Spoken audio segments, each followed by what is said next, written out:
95% of our life is coming from the programs of life, how to live life that we get in the first 7 years of life. That's why poor people stay poor and rich people stay rich. The movie The Matrix is not science fiction. It's a documentary.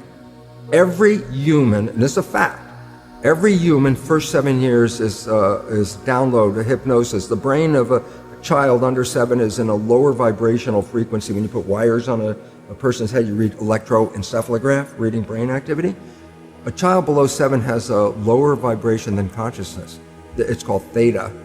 Theta is imagination. Oh, that's how kids play a tea party with mud pies, but to them it's a real thing. A kid rides a broom, it's a horse. That's theta, imagination. Theta is also hypnosis. And the idea is this: before you can become conscious, if you don't have any programs, what are you going to be conscious of? So nature makes the first 7 years. What kind of programs are required to live on this planet? I say, how do you get them? Theta is hypnosis. You just watch. You watch your parents, you watch your siblings, and your community, because you have to learn how many 100,000 rules. Think about it. Just to be a functional member of a family and a functional member of a community, there are rules. Teach an infant these rules. It's like, oh, you don't have to. First 7 years, they observe it and just download it. Look, this is not new. I mean, there's the famous book, Rich Dad, Poor Dad.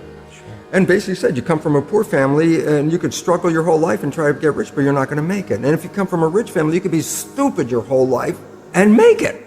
Not because it was thinking, but it was unconscious behavior that was downloaded from rich families into kids, which is unconscious. So they're making the right moves unconsciously.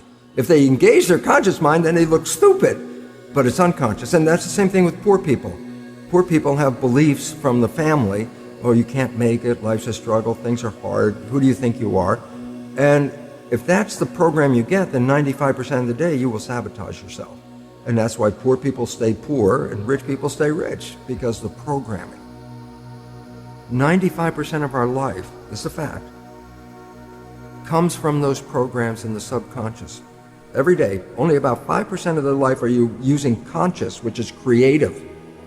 5%. So your life is being lived, even though you think you're living your life. Exactly, and you don't see it because it's called subconscious, below conscious. And the Jesuits, for 400 years, they were boasting. People didn't understand. They say, give me a child until it's 7 and I will show you the man. They've been saying that for 400 years because they knew 7 years was the program period. And 95% of your life after that will be whatever that program is. So you don't have to try and think about what happened. I just say, look at your life. The things you like that come into your life come in because you have a program that supports them. But anything you struggle with, work hard at, put a lot of effort into making it happen, why you're working so hard, inevitably you have a program that doesn't support that conclusion and you're trying to override the program. So you don't need to do a lot of shrink and psychology stuff. You just look at your life and say, where am I struggling? Because wherever you're struggling, inevitably it's a program in your subconscious that does not support that destination you've been looking for. The conscious mind is creative and can learn in any number of ways. Read a self-help book, go to a lecture, listen to this program, and conscious mind's going to get some awareness. And I go, yeah, but subconscious mind doesn't learn that way. I go, right, it doesn't. Subconscious mind learns in two fundamental ways naturally. Hypnosis, which is the first 7 years. And after age 7, how do you put new programs in? Repetition, practice. You want to drive a car, you didn't learn how by just getting in the seat with the key in. You had to practice driving the car. You want to learn the alphabet. How many times did you go from A to Z? Try to go to A to Z before you can complete it. And once you completed it, you didn't have to go back and do it again.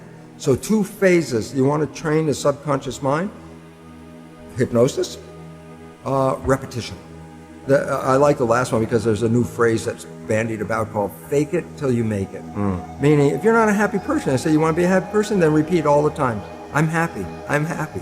I say, well, you don't look happy or anything. I say, no, who am I talking to?